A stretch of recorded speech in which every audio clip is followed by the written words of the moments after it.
name's Kid Battenfield, and I want to welcome you all to another episode of Horses and Archery. And forgive me with all the noise with the traffic passing, and you might hear some humming and all that. I'm in the camper. I'm sorry, I'm doing it on my iPhone, so there it is. It is what it is. But if y'all been keeping track with the videos, we've went through the restarts, and I was starting 2 horses in horseback archery, and I've been showing y'all how to keep your horse from wanting to speed up on the track. And we're going to continue on with that, but I had a few questions today, or the last few days. I had several people contact me and said, well, all that's good. I like videos, but my horse is already going fast. So what do I do? How do I slow him down? And I'm going to show you a few things that you can slow him down. You can slow him down. The thing is that it's hard to maintain that. Once a horse is speeds up on the track and is going fast for X amount of time, the longer they've done it, the harder it's going to be to slow them down. And the reason being, or to maintain them going slow, the reason being is just the way a horse is made mentally, the way they think. A lot of times we tend to want to, or we tend to think that horses will reason and have the same thought processes that we do, and it's not. We're predators, and regardless if you think of yourself as a really nice guy or girl or whatever and all this, you still think like a predator, okay? It's just how you are, all right? Horses are prey animals. They reason and think like a prey animal, okay? So it's different. You're going to think different. You're going to take different situations differently, okay? So understanding that, what a horse does in the present is based on what they've done in the past, what's happening right now in the present, and what they perceive to happen in the next few moments. Okay, that's what's going to determine what they're doing right now and how they react in the present. What determines how we act in the present is what's happened in the past, what's happening right now, what we perceive to happen in the next few moments, and what we want to happen in an hour, 2 hours, a week, a month, a year from now. Okay? Horses don't think like that.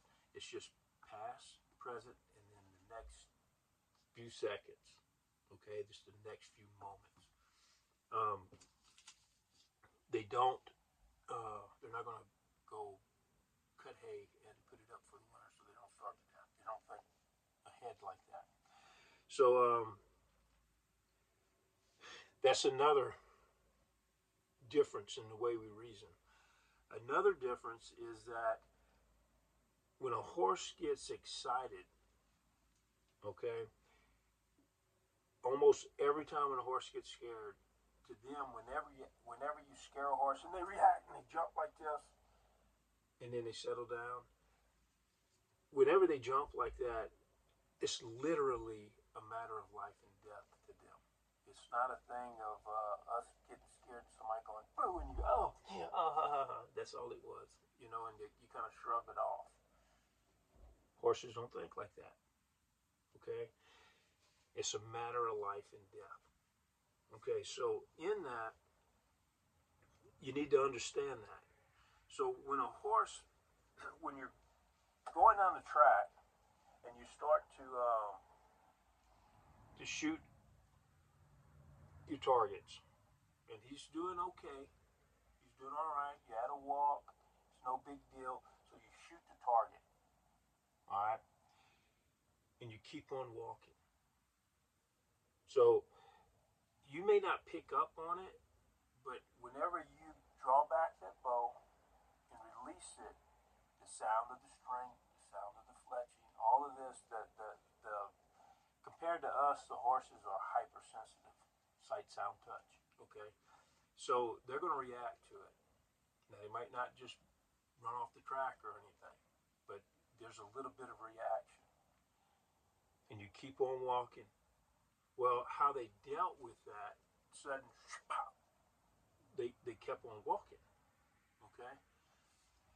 Now, as you progress, okay, and get faster, you might do it at a trot, and they kind of react a little bit, but they keep on walking. Okay.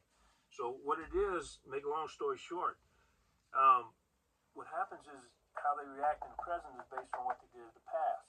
So whenever you start to move quicker with your arrows, whenever you start to shoot faster, or if something happens off to the side, or you got a different color target or whatever, how the horse dealt with that was move on past the target. And then you get the same situation with the next target, he moves on past it. Okay? So the higher his emotions are elevated, the faster he's going to run. Okay? So if he gets out of if he gets away or understands that all he has to do is run fast, okay, I can just get through this.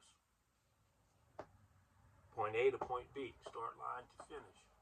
The quicker I get to the finish line, the quicker all of this is going to be over. Okay, so you're conditioning him, doing it that way to run fast. Okay, so now you understand that. Crap, I'm messing my horse up. Not necessarily, okay? This is how you fix it, okay? It's not impossible to fix. It's hard to maintain. But once you maintain it for X amount of time, it'll become habit to it. It will override the old memories with new memories. That's what you're wanting to do. You want to override how he handled things in the past. You want him thinking the new way to handle it needs to become to the forefront of his mind. Now the thing is that he might revert, and what happens is that if he gets really scared and something really comes up, he's going to try all kind of ways to make it quit, basically, and a lot of times they revert back to running, and that's the way to make it quit. Because most people get scared and they want to quit, they want to stop. And the horse gets away with it. He says, "Hey, I can do this. Just run like a skull today." Okay, so it's hard to maintain. You need to make sure you maintain it. This is how I do it. This is how I fix it. Or one of the ways. Each horse is kind of different.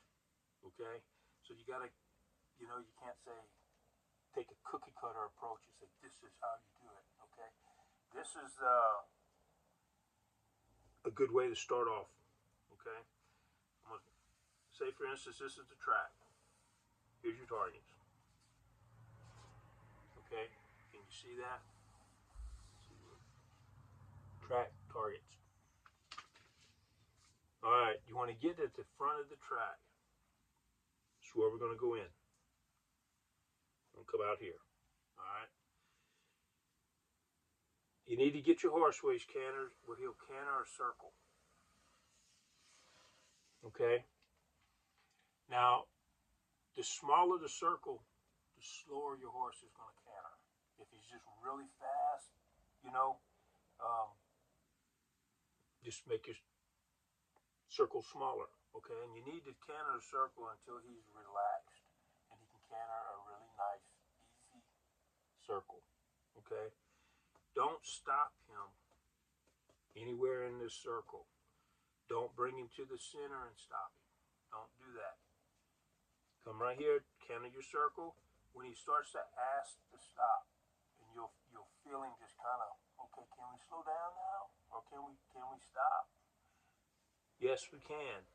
And what you want to do is when you stop, peel off of the circle, come down the track, and stop.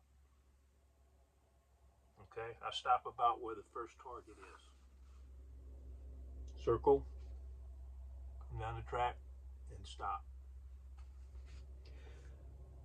Do that until he's relaxed with it, where he understands you'll be doing your circle, and when he starts asking to stop, he'll start trying to veer off and go down the track.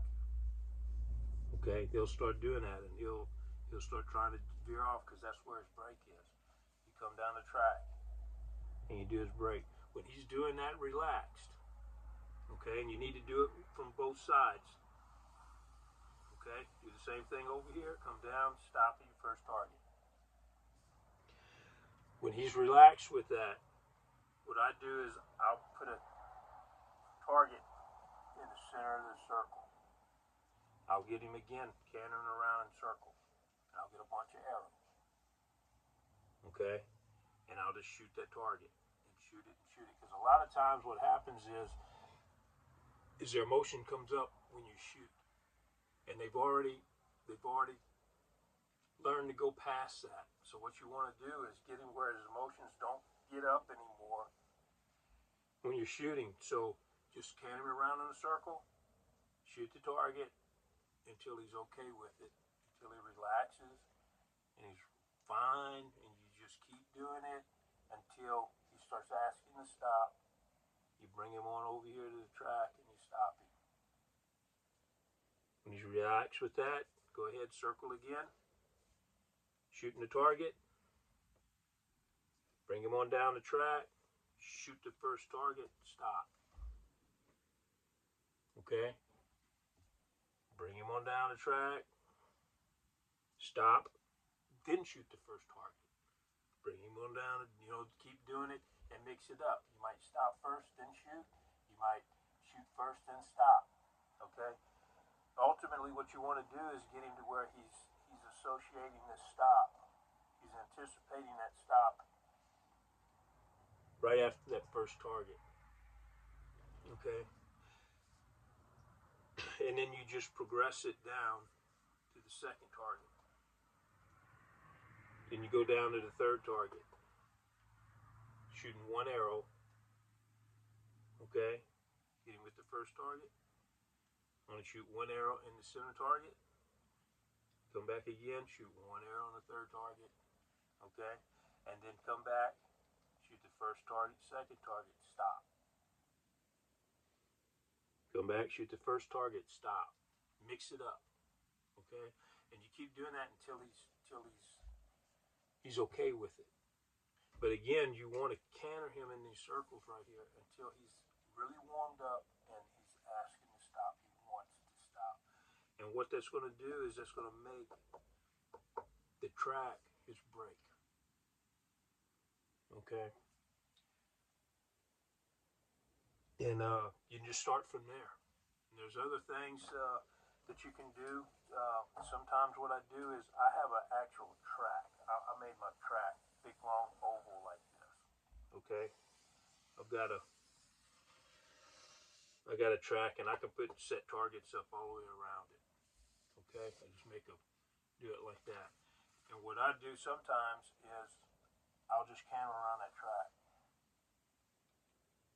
Canter them around until they start asking to stop. When they get over here, I'll shoot the target and I'll stop.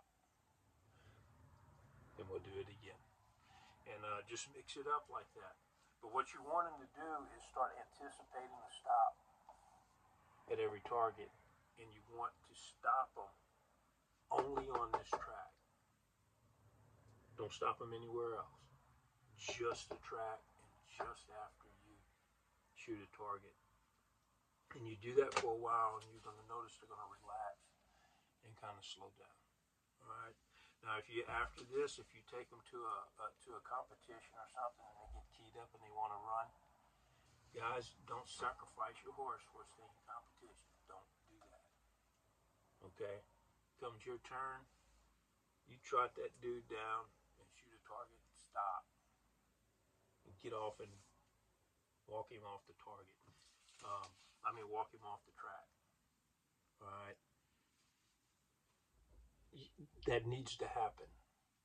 You don't want him learning to go crazy at a competition.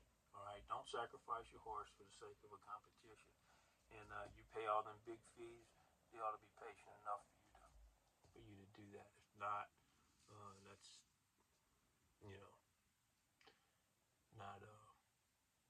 business, I don't think. But anyway, all the people I know would be okay with you doing that. But anyway, that's how I slow them down, and it works. The thing is just you have to be diligent and maintain it. Okay, if they get keyed up, you need to start all over again and keep working them down, keep working it. But I hope that's helped you. And the other option is learn to shoot fast. And the next video I'm going to put together is going to be just on that, on how to just speed up your shooting. I had a lady that called and she said my horse is 20 years old. She runs 7s, 8s, you know, and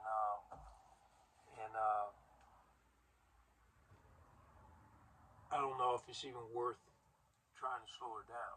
So I'm just going to learn how to shoot fast. And I said, that's fine.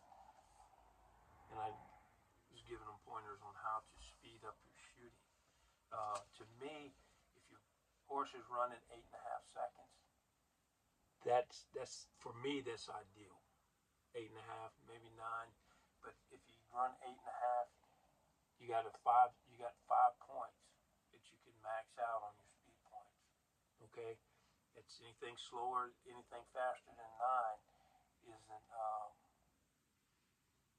is useless if you go any faster than that. But if you go 8.5, you'll guarantee yourself a bullseye every run. If you release your set amount of arrows and hit your target. So that's something to think about, and that's what I was discussing with her. And this next video, I'm going to show you how to actually speed up your shooting without really even speeding up your hands anymore. You don't have to get any physically faster. It's just technique that'll make you faster. And anyway, I hope you enjoyed it. I hope this helped you out. And have a good night.